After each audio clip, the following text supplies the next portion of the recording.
changing. We're flying high, creating a complaint-free world. No more, no more complaining people. Their lives are changing. We're flying high, creating a complaint-free world. No more, no more. All right, we are continuing our conversation about becoming an abuse victor. And just one more time to set all this up. Somewhere between 1 in 4 and 1 in 2 people have been physically, emotionally, sexually, verbally abused to the point that it has caused damage to their life, to their personality, to who they are in the world. They are living out this post-traumatic stress disorder, basically, and they are living a bit askew in the world because life has sort of, well, the analogy I keep using has broken their, not broken, but scratched their record. So today we want to continue this conversation, and we've already talked about naming it. If it, going back and looking, and if you were indeed abused, one of the worst things you can do is to minimize it. One of the worst things you can do is to say, oh, it wasn't that bad. Oh, it wasn't, such a big deal. Because it will then come out sideways. One of the things that Beverly Engels' book, The Emotionally Abusive Relationship, talks about is that if you have been emotionally abused or physically abused or sexually abused or in any, I'm trying to get myself, there we go, or in any way abused, there's a very good chance you have one of two choices as you get older. And that is, you will either get into an abusive relationship or you will abuse someone else in a relationship. Doesn't necessarily mean you're going to be as abusive as your primary abuser was. It doesn't mean you're necessarily going to be abusive in the same ways you were. For example, sometimes people who are sexually abused, they carry this rage inside of them. And that's why we talked about yesterday the necessity to feel it. And so they can actually become verbally and emotionally and even physically abusive for having contained all that rage inside of them. So I'm leading up to something at some point, and I've said this, not at some point, but I've said several times, the reason I really like this book is that she talks about that there are no monsters. And the reason there are no monsters is that an abuser was first and foremost abused. An abuser was a person who was abused, him or herself, and then grows up and then does this. That's number one. Number two, an abuser does not realize they are abusing. I recommended the movie This Boy's Life with Robert De Niro and Leonardo DiCaprio. I sat down and watched half of it again last night. The thing about an abuser, a person especially who is verbally and emotionally abusive, is that person never realizes they're being abusive. In fact, and this is the crazy thing, okay, you ready for this? A person who has been abused walks around with this empty void inside of them. And so they are constantly looking for other people to try and fill that void, which the void being internal can never be filled by other people. But because that void is not filled by another person, the abused person tends to then blame them and feel as if they are the victim. So let me re-explain this. Again, if you watch the movie This Boy's Life, at the end when Ellen Barkin and Leonardo DiCaprio run away from Dwight. And by the way, I was interesting because I rewatched it, like I said, last night. And the setup of the movie was the reason they were in Seattle was because she had been abused before. So there is this pattern before. If you've been abused as a child, chances are you're going to abuse as an adult. The other thing is, or be abused. The other thing is that because you're still carrying the wounds of being victimized as a child, you still feel like a victim in life. You still feel like life is not giving me what I deserve. Life continues to hurt me. Life is never giving me enough. Robert De Niro does this wonderful thing at the end where he starts screaming, when's it going to be my turn? When's it going to be my turn? Now, remind you that he is the abuser here. He's the bad guy. He's the antagonist. He's the one that's being mean and hurtful. And he wants to know, when's it going to be my turn? So in other words, abusers, just take this in and breathe. And I read your comments, and I know that what I'm saying is triggering several of you, and that's okay. I invite you to read this book, The Emotionally Abusive Relationship. Abusers, number one, are repeating a cycle of abuse that they are trapped in because they don't realize they are doing it. It's called the repetition compulsion. The more you say you don't want to be like your parents, more likely you are. Not necessarily, but it can be.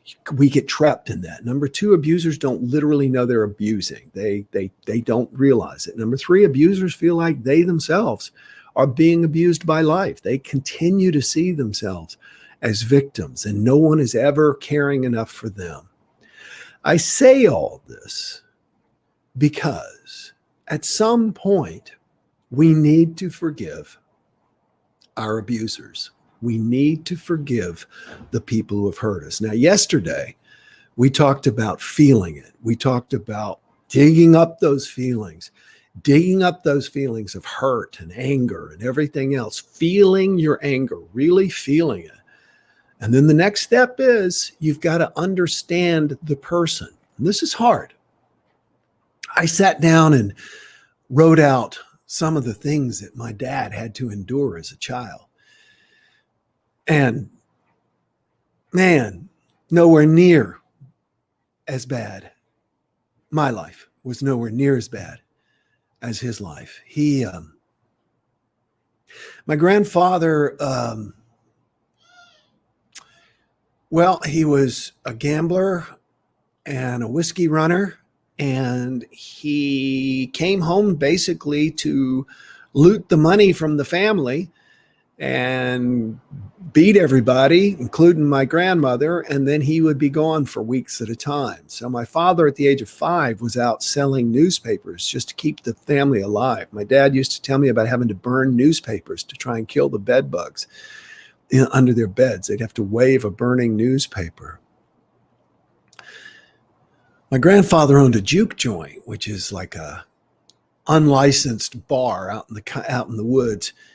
And it used to get robbed all the time. So he made my dad spend the night on the floor behind the bar at the age of 12 with a shotgun with instructions to shoot anybody who came in. Spent 2 years there. These are just some of the examples.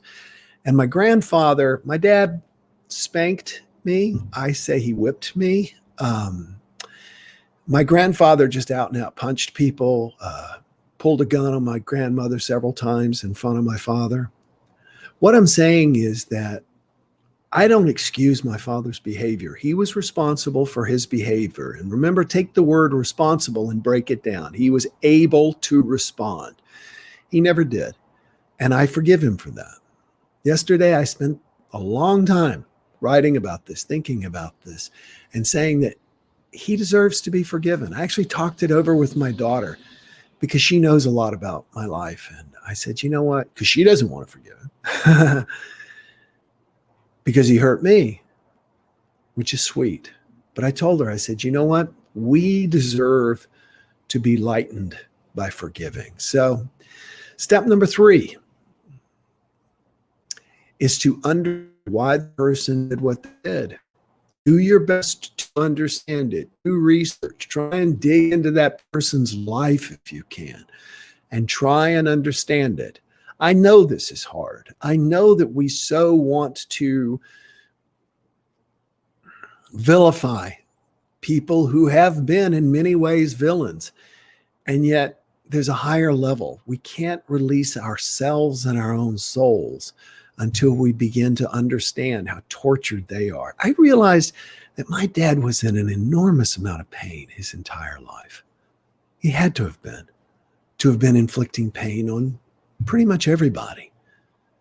So if you've been victimized or abused, I want you to take some time and really think about why. Why did this person do this?